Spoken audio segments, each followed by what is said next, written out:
sencillo y efectivo. Un podcast de BBVA.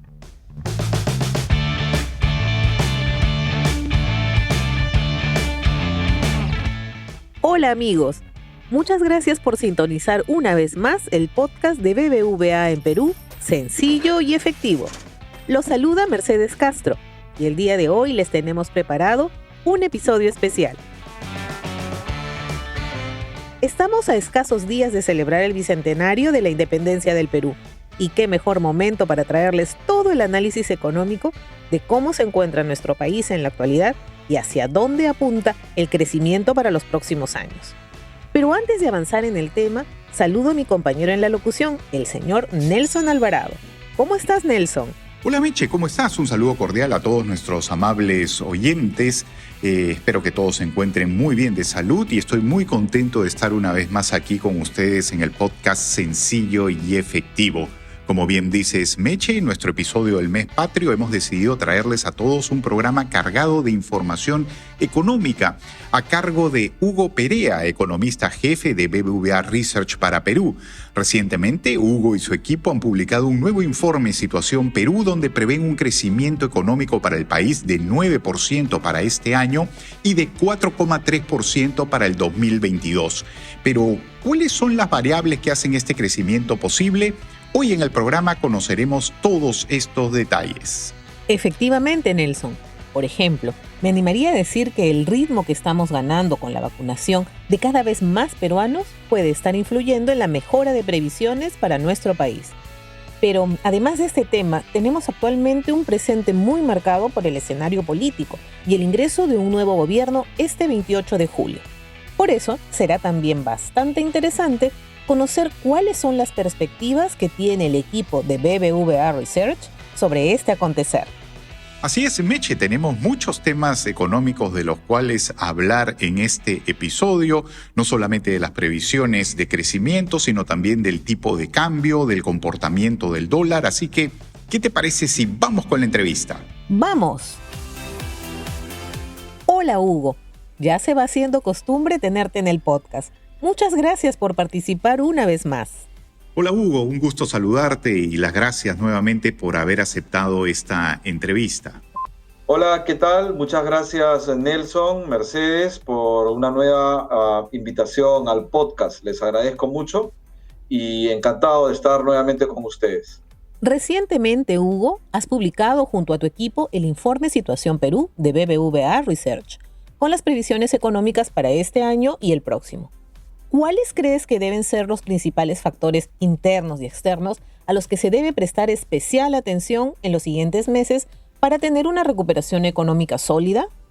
Efectivamente, recientemente hemos publicado un informe en donde hemos dado a conocer nuestras previsiones de crecimiento económico para el presente año y el 2022.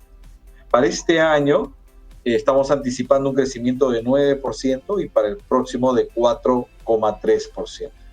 Entonces, si me preguntas a qué variables habría que prestarle atención, mi sugerencia sería mirar aquellas sobre las que estamos haciendo supuestos. ¿Cuáles son? En primer lugar, que las condiciones externas que han sido muy favorables en lo que va del año van a seguir siendo favorables durante lo que resta del 2021 y durante el 2022. Es decir, fuerte recuperación de la economía mundial y altos precios de las materias primas que tanto nos interesan.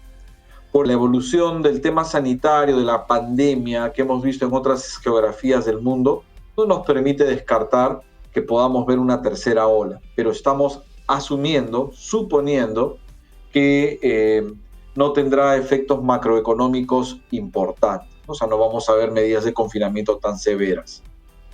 El otro supuesto por el lado sanitario, estamos asumiendo que el proceso de vacunación va a permitir que todas las personas que pertenecen al segmento vulnerable, mayores de 60, personas con comorbilidad, fuerzas armadas, fuerzas sanitarias, etcétera, terminan de vacunarse durante el cuarto trimestre del presente año. ¿Ok? Y finalmente también por el lado local, estamos asumiendo que la administración entrante implementará políticas coherentes, prudentes, que poco a poco refuercen la credibilidad y en ese entorno permitir un accionar más ordenado de la economía. Mantenemos una situación expectante de que podamos escuchar noticias que den más tranquilidad. Igual, y este es el último supuesto que hay que estar mirando, más allá de los anuncios de autoridades nuevas, el sector empresarial, los inversionistas van a mantener un tono de cautela, ¿no? Yo diría que esos son los elementos que hay que mirar. En síntesis, cómo viene el lado externo, cómo viene el lado sanitario y cómo viene el entorno político por las implicancias que esto puede tener sobre economía y finalmente cómo evoluciona la confianza empresarial. Hugo, el Perú, a excepción del año pasado, año de la pandemia, ha mantenido un crecimiento económico continuo en las últimas 2 décadas y se le ha considerado por varios años como la estrella de la región. No obstante, la sensación es que el crecimiento económico no ha sido suficiente para impulsar algunos sectores clave como la salud y la educación. Es decir, necesitamos crecer más y a un mayor ritmo. ¿Cómo se puede lograr ese objetivo?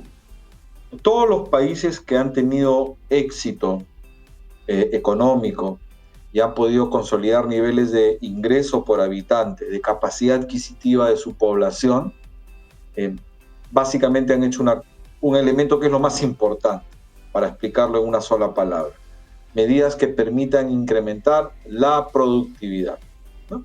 La productividad es la capacidad que tiene una sociedad para producir bienes y servicios. Mientras más bienes y servicios produzcamos, seremos más ricos, ¿no? Pero la pregunta que hay que hacerse es, en el caso, por ejemplo, de Perú, ¿qué está inhibiendo nuestra productividad que no nos permite crecer a buen ritmo, ¿no? Y subsanar esas deficiencias. Usualmente se dice que lo que determina la productividad de un país es la inversión, por ejemplo, en maquinaria. Mientras más máquinas, más equipamiento tengamos, los trabajadores serán más productivos.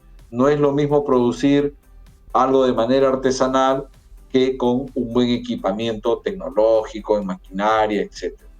En segundo lugar, no basta con tener la máquina, hay que saber cómo usarlo. Y eso se llama educación.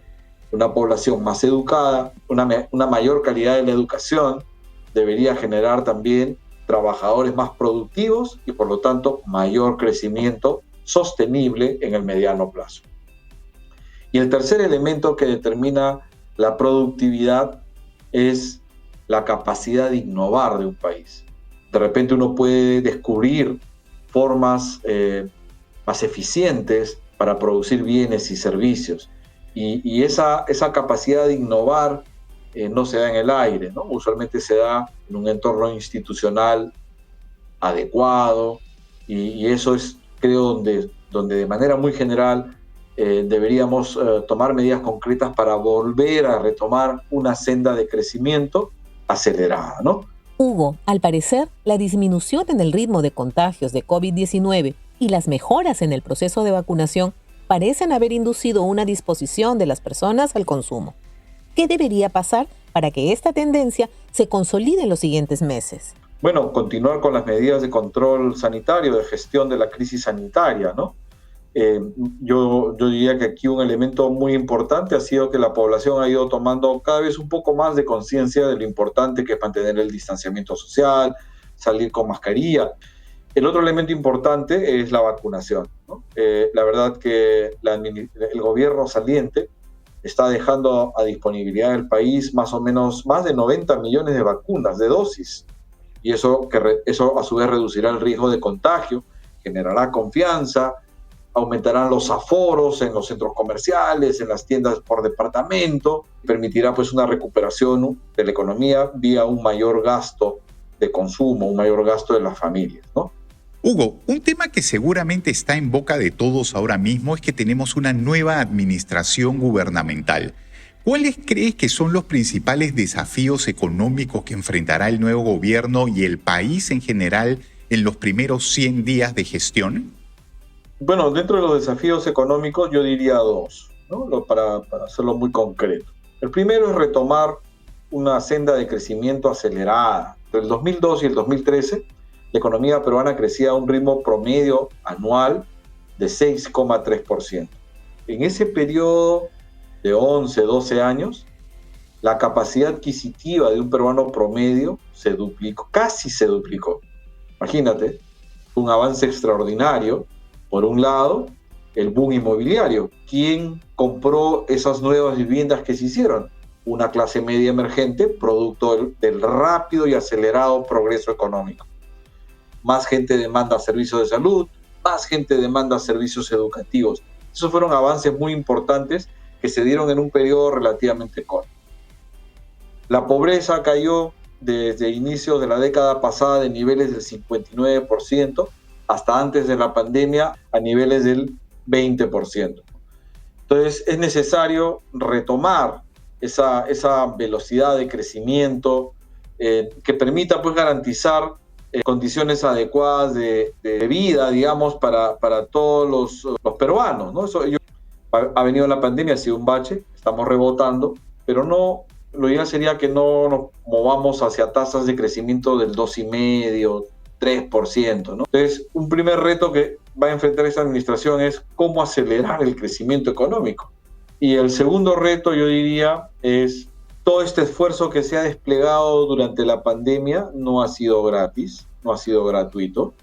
Entonces el gobierno, el sector público peruano se ha endeudado y es posible que la deuda siga creciendo.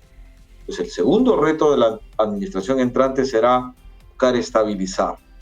¿Cómo estabilizas la deuda? Pues ahí el gobierno tendrá que ver cuál es el mix de política que le permite ya evitar endeudarse mucho, porque sabemos que cuando un país se endeuda mucho, eventualmente puede entrar en una situación de insolvencia y generar crisis financieras como las que hemos visto no hace mucho. La crisis del 2008-2009 en Estados Unidos, la crisis del subprime, ¿no? No quisiéramos tener algo similar aquí. Yo sé que es algo retador, ¿no? ¿Cómo hacer para que las finanzas públicas no se deterioren más cuando todavía el gobierno tiene que gastar, ser expansivo? Hay que buscar el balance adecuado. Finalmente, Hugo, una pregunta que nunca falta cuando se habla de previsiones económicas en el Perú.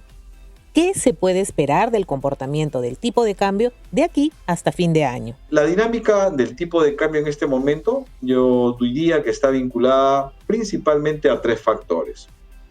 En el sentido de hacer que el tipo de cambio descienda, está el fuerte influjo de dólares a la economía vía el canal comercial. El Perú va a registrar este año niveles de superávit comercial récord, ¿no? Entonces, eso es producto de que como los precios de las materias primas que exportamos están elevados, nos están entrando muchos dólares por ese canal. Entonces uno sabe que cuando hay mucho dólar, el tipo de cambio tiende a caer, ¿no? Porque hay mucha oferta ahora. Pero de otro lado, hay 2 fuerzas que están mitigando, y más que mitigando,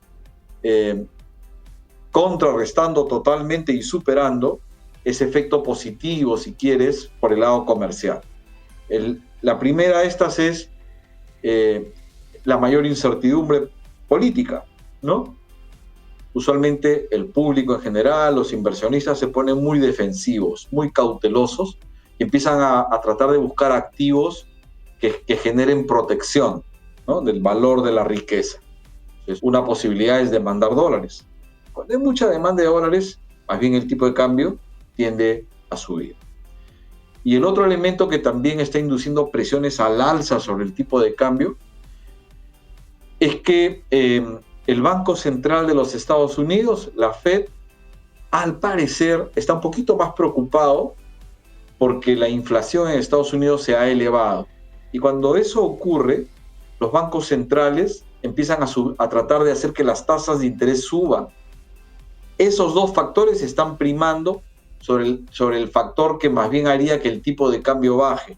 Eso es lo que está ocurriendo en este momento. La situación está muy volátil, es muy difícil decir finalmente hacia dónde se va a mover, pero yo diría que a corto plazo vamos a seguir viendo niveles muy similares, ¿no? Entre 3.90 y 3.95. Eso ha sido todo, Hugo. Muchas gracias por tu participación y esperamos tenerte próximamente una vez más en el podcast. Muchas gracias, Hugo. Como siempre, mensajes concisos, puntuales y de mucha importancia para nuestros oyentes. Agradecerles, Nelson, Mercedes, por la gentil invitación. Ha sido un gusto enorme nuevamente estar con ustedes aquí y quedo a vuestra disposición para una próxima ocasión. Hasta luego. Y así, amigos, hemos llegado al final de este interesante episodio de Sencillo y Efectivo. Desde aquí esperamos que las previsiones que ha compartido el equipo de BBVA Research se cumplan y vuelvan a encaminar al país en la sede del crecimiento y se convierta también, ¿por qué no?, en uno de los protagonistas de la región. Asimismo, les deseo a todos felices fiestas patrias, un feliz año del Bicentenario, a seguir creando oportunidades para más peruanos y ¡arriba Perú! Me sumo a tu saludo, Nelson, y también les deseo a todos los oyentes unas felices fiestas patrias. Espero que podamos pasar estas fiestas en familia, con mucho patriotismo y, por supuesto, cuidándonos mutuamente. Es el inicio de una nueva era y desde BBVA trabajamos para que sea una nueva era llena de oportunidades para todos los peruanos. Felices fiestas patrias y feliz Bicentenario para todos. Nos vemos en el próximo episodio. ¡Chao!